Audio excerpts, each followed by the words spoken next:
Yesterday, Donald Trump addressed the nation to reassure worried people about coronavirus that he was taking it seriously. Unfortunately, he's Donald Trump, so it accomplished really the opposite of that. Here is a bit of what he had to say about the virus. There's no reason to be panicked about. But when I mentioned the flu, I said, actually, I asked the various doctors, I said, is this just like flu? Because people die from the flu. And this is very unusual. And it is a little bit different, but in some ways it's easier and in some ways it's a little bit tougher. But we have it so well under control. I mean, we really have done a very good job. Go ahead. Do you believe the number of fatalities? So I don't want to be hyperbolic. I have no interest in fear mongering. And I realize that I've probably burned through a lot of my rage at the president coming across as an effective way to persuade people because he inspires so much rage literally every day. But that was absolute madness, what he just said there. First of all, that he asked a doctor, is it just the flu? Like a child would, but also saying in some ways it's worse. Well, thank you for acknowledging that. In some ways it's better than the flu. Man, that's looking on the bright side.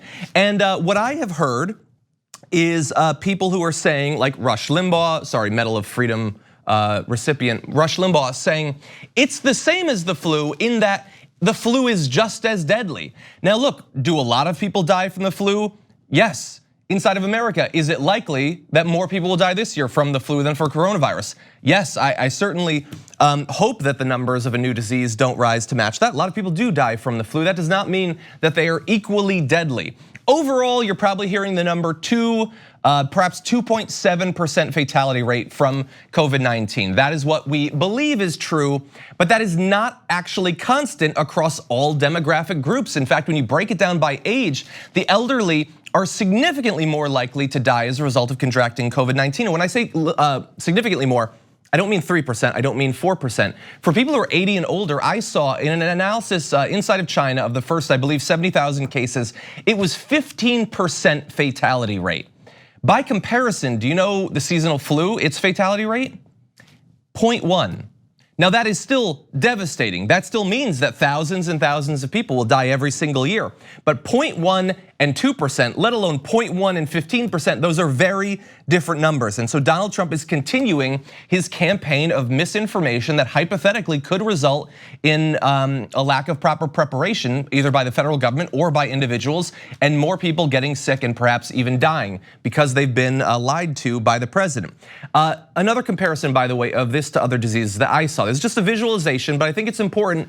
And again, we're not trying to fearmonger, we just want to put this in historical context. So COVID-19, the coronavirus has come about. There have been other diseases, MERS and SARS and swine flu that have also spread.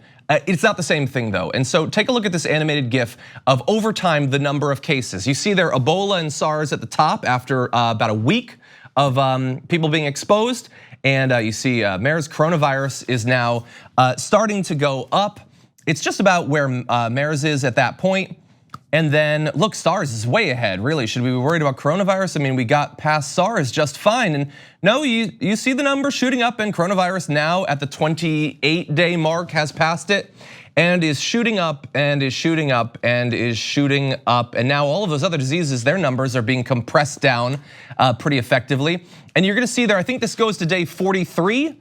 I think maybe 42. Caps out at 43,000 cases. We don't have 43,000 cases now, we have twice that about. We have 81,000 cases, which would mean that in a comparison shot like that, those other diseases that spread fears of a pandemic would be condensed down to straight lines. Again, that does not mean that you should be overly scared. It just means that we need accurate information from a president who is not inclined throughout his life to provide it, and certainly in this case doesn't seem particularly interested in doing that.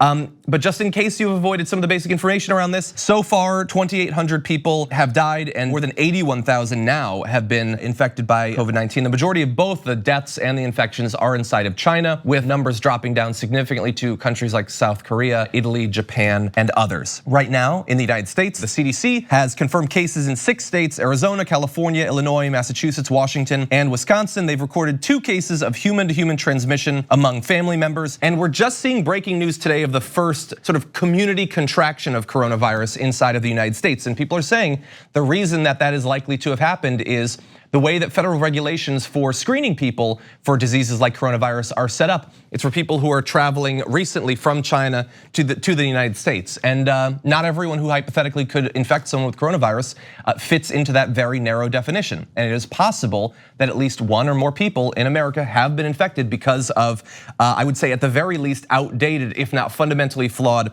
federal guidelines for that sort of screening. Thanks for watching The Damage Report. What if you could protect yourself on the internet for the price of a cup of coffee a month?